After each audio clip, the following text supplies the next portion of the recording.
Hey everybody, this is my 7.5 month blood work update video. And we're also going to include at the end Scott's blood work.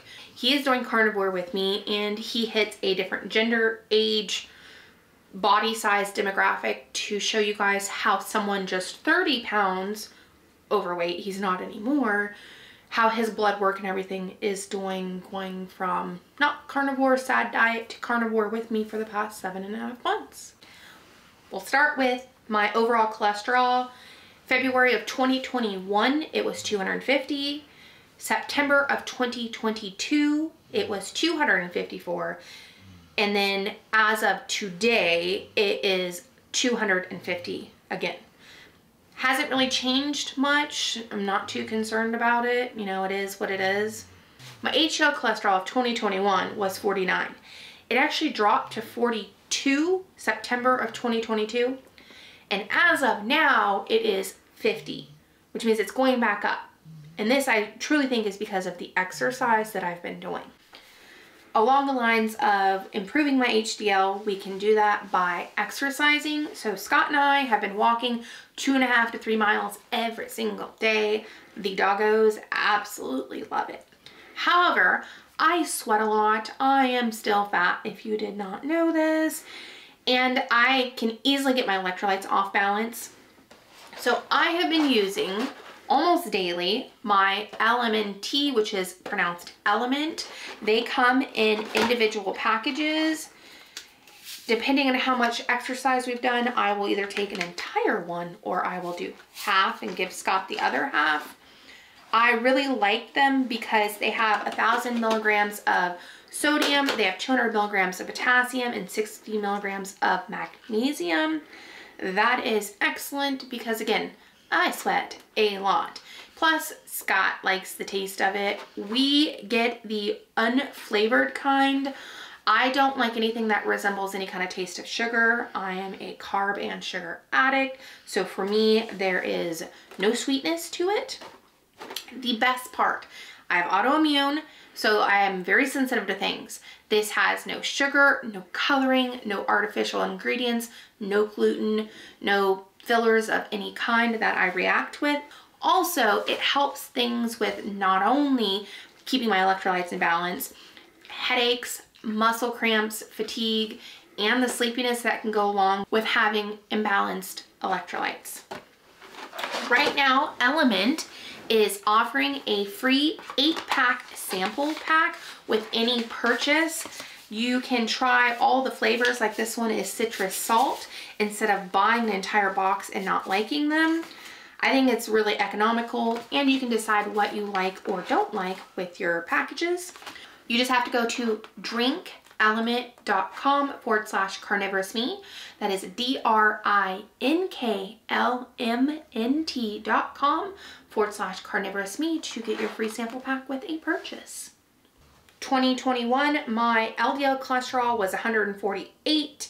September 2022, it was 174. As of today, it is 174. Some of you might panic hearing that if you have not done a lot of looking into LDL cholesterol. This specific test done by my regular physician is not a great one because this is LDL-C. So all it is the number of molecules on the cholesterols that carry it around the body. I feel like a good way to explain this is, does it matter how many passengers are in the taxis or how many taxis are on the road? So to me, LDL-C is not a good indicator because it's counting the passengers in the cars, not the number of cars. There are much better metrics to use. I go back to the cardiologist in a few months. He will do the more advanced tests and then I can have a better answer for that, but still nothing to be too concerned with. This is the best news. I am so pleased about this though, and this kind of ties into the whole number of taxis kind of thing. My triglycerides, when I started this, were 343. That is sky high. They dropped to 153 as of September of last year, 2022.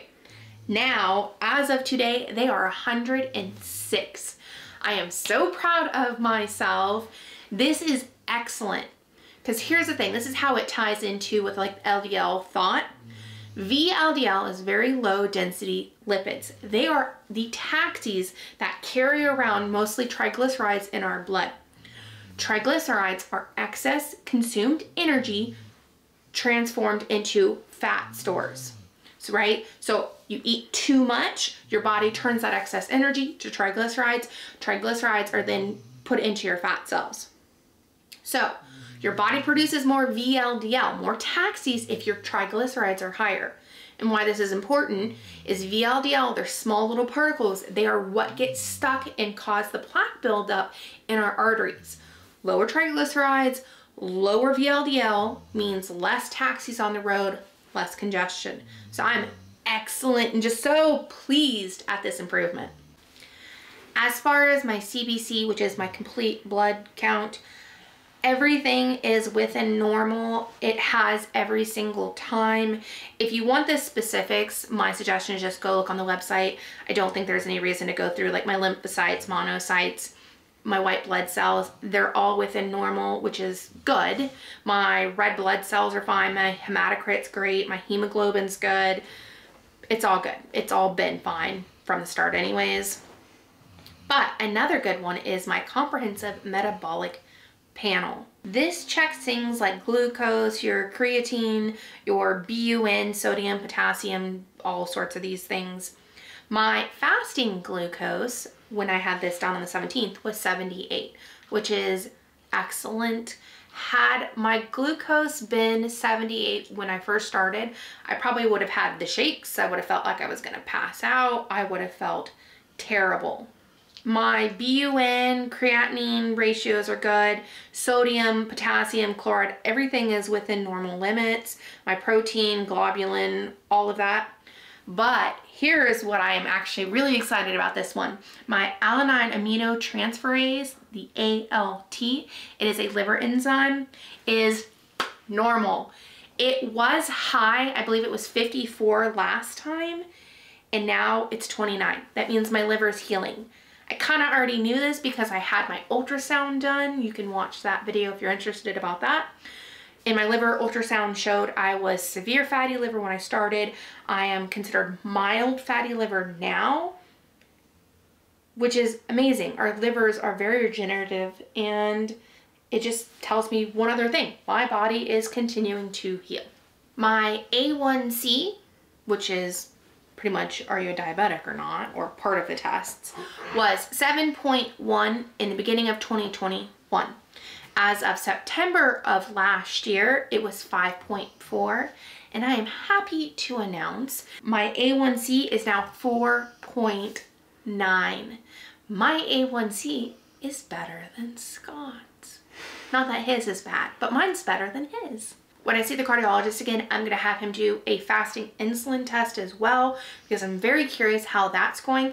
I believe last time it was a 13, which puts me pretty insulin resistant, at least for the metric that they use for the test they did for me. I'm very curious as my A1Cs come down, how more insulin sensitive I have gotten. I think that will be the best indicator of overall how I'm doing, as well as my inflammatory markers. And as I mentioned previously, I am set up to see a new rheumatologist and a gynecologist, so I'll have my hormones checked and also have all of my autoimmune markers checked again. Yeah, and once I get that done, I will let you guys know. But this is a huge win. The fact that everything is getting better, my liver, my A1C, my triglycerides. I have to tell you, now knowing the combination between the VLDL and the triglycerides and things like that, I don't ever worry or have that worry anymore that I'm walking around thinking I'm gonna have a stroke or a heart attack because I'm having, like, you know, shoulder or chest pain. I don't really have that anymore, but I used to stress about that all the time. And now knowing my triglycerides are doing excellent, it gives me such relief. And just for shits and giggles, I had my PCP order a vitamin C test. I do take a multivitamin. Why? because, you know, whatever, it covers my bases just in case not, and it makes him happy, you know. Anyways, my vitamin C was normal. It was 0.8, and the standard range is from 0.3 to 2.7. So I would be interested to see people who have not had any supplements, how they do.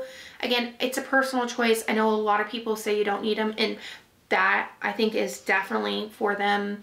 For me, the chance of getting pregnant and things like that, having folic acid, more of it in my system, I think it's worth it. It's worth having a little bit extra vitamins and stuff in my system. But again, it is a personal choice. Like having insurance.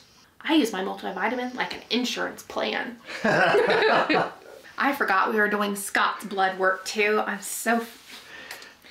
Okay, we'll kind of start the same order. Scott's overall cholesterol, January of 2022 was 193. It is now, as of January 2023, 174. That's overall cholesterol. His HDL cholesterol starting 48, it is now 60, which would be all the exercise we've been doing. This one I find crazy. His LDL cholesterol was 126, 2021. It is 101, 2023. That's crazy to me. I don't know. I mean, it's fine. It's whatever. LDL cholesterol is nothing to really be concerned about anymore. That's beyond the point. His triglycerides were 91. They're 46 now. 46. That's excellent. That means he's literally not storing hardly any fat at all. Ever. And that's the thing. That's when we measured me, and all my limbs were like symmetrically skinny. Yes, we measured him because we're starting to work out, and you know, most of the time people have like one side slightly bigger than the other. He was symmetrical everywhere I measured him. It was so funny. I think the reason our triglycerides are high is if you are consuming more energy than you need. The higher triglycerides, the more you're consuming. So if you have high triglycerides and then you lose weight because then you're not consuming as much, they will come down naturally. And from what I understand, 40s, 50s is like perfect. You do not want it a 0 because that's bad. That means you're pretty much dying. His CBC was completely normal, nothing abnormal there. He did have some changes. His ALT, alanine aminotransferase, did go up. It was 35 last year. It is 54 this year. Technically, depending on whose scale you're using, 54 would be at the top of the range, but still considered within normal. It just depends on who's looking at it. That threw off one of his ratios just slightly, but that's something we'll just follow up on in the next, 4 to 6 months, have a bit more blood work and see what's going on with that. Now, he did have his A1C checked. Scott, I've pricked him a few times to check his glucose, and it's been fine just because, for shits and giggles. He didn't think it was funny stabbing him, but, He doesn't have any past results for his A1C, but his was 5.4. And the reason we did it is because when he had his fasting done, his glucose was 104, and it was 4 points higher than they like it. But yeah, his A1C is higher than mine now. I gotta rub that in his face. It's still good though.